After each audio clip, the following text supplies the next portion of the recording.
नमस्कार सबैजनालाई।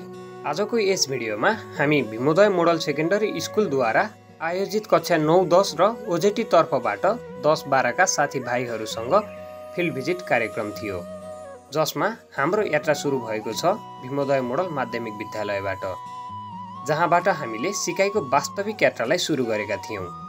यहाँको वातावरण, यहाँका शिक्षकहरूको माया र सिकाइले हामीलाई नयाँ दिशातर्फ डोर्यायो।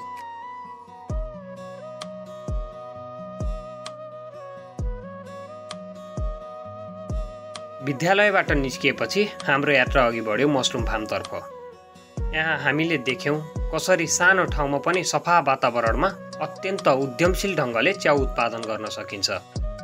च्याउ खेतीको प्रक्रिया, त्यसको हेरचाह र बजारसम्म पुर्याउने तरिकाहरू सिक्न पाउनु साँच्चीकै रमाइलो अनुभव रह्यो।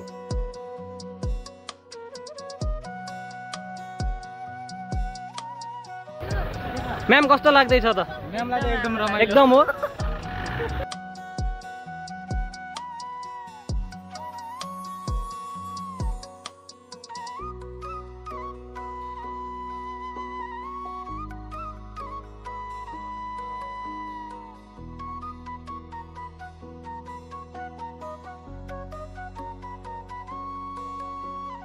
हामीले च्याउ फार्म भिजिट गर्दाखेरि के काम गर्नुहुन्छ र के गर्नुहुन्न भनेर हामीलाई उहाँकै अङ्कलले केही कुरा जानकारी दिनुभयो। यसको लागि सिलेक्सन गर्न सक्नुपर्छ। जस्तै उदाहरण पराल पनि कुन पराल हाल्ने, कतिको साइजको पराल हाल्ने सिलेक्ट गर्नु। यसको लागि चाहिँ मोटा चामलको धानको पराल चाहिँ हुँदैन, गोरखनाथको धान हुँदैन है। दुईवटा चाहिँ एभोइड गर्नुपर्छ। यसलाई अलिकति नरम खालको पराल युज गर्नु पर्यो। अनि साइज चाहिँ 1 देखि 1.5 इन्चसम्म काटेर अब हामीले यसरी बोरामा भरेर पानीमा यसलाई वास गर्ने। येलो कलर नजान्जेलसम्म वास गर्ने। वास गरिसकेपछि त्यसको पानी ड्रेन गर्ने 24 घन्टा। अनि बल्ल बोइलिङ पोइन्टमा हुन्छ। यसलाई पास्चराइजेसन प्रोसेस भन्छ। यो मैले किताबमा पढेँ होला, पास्चराइजेसन भनेर अथवा स्टेलाइजेसन भनेर होइन। त्यो चाहिँ पास्चराइजेसन प्रोसेस हो। पास्चराइजेसन प्रोसेस कम्तीमा पनि 8 घन्टाको हुन्छ, स्टार्टिङदेखि इन्डिङ। यो पोइन्टमा आएर 8 घन्टा बस्छ। यसपछि चाहिँ हामीले यसलाई लगेर कुल डाउनमा राखिन्छ। कुल डाउनमा राखेपछि बल्ल यसमा स्पोनिङको प्रोसेस सुरु हुन्छ। अब हामी जान्छ स्पोनिङ। ल यो सेलेक्सन गरेर राखेर तिमीहरूको दिदीहरू पनि छ त्यहाँ, अथवा बहिनीहरू पनि छ। यो प्र्याक्टिकल्ली नै गर्नुपर्छ। भोलि यो हेरेर लेखेर फल्दैन च्याउ है, मेहनत गर्नुपर्छ।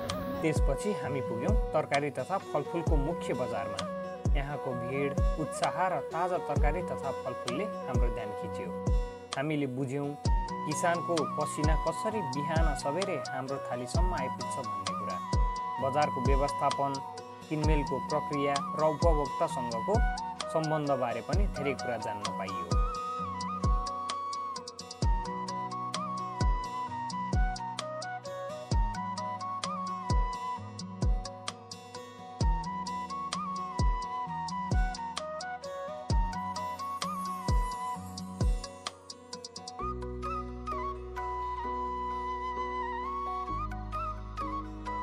अन्त्यमा हामी पुगेका थियौं भरतपुरको कोल्ड स्टोरमा।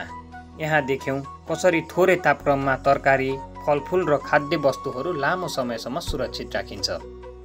कोल्ड स्टोरको प्रविधि, तापक्रम नियन्त्रण र वितरण प्रविधिले हामीलाई आधुनिक कृषि व्यवस्थाप्रति अझ उत्साहित बनायो।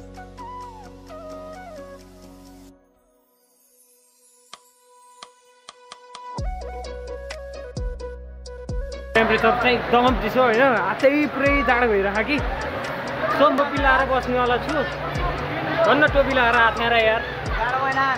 जाडो महिना आयो भने त यहाँ त पग्लेकै ढल्छ होला होइन। यहाँको टेम्परेचर चाहिँ अहिलेको लगभग कति टेम्परेचरको छ भन्दाखेरि 2 देखि 3 डिग्रीको टेम्परेचर छ। अहिलेखेरि कामिरहेन होइन, कुकुरको परिसके। यता बहिनीहरू यी पोज दिइरहेछन् यताखेरि होइन। सर के भन्न चाहनुहुन्छ? यस्तो मजा आयो, यस्तो गर्नु जाडो राखेन, एकदम जाडो राखेन।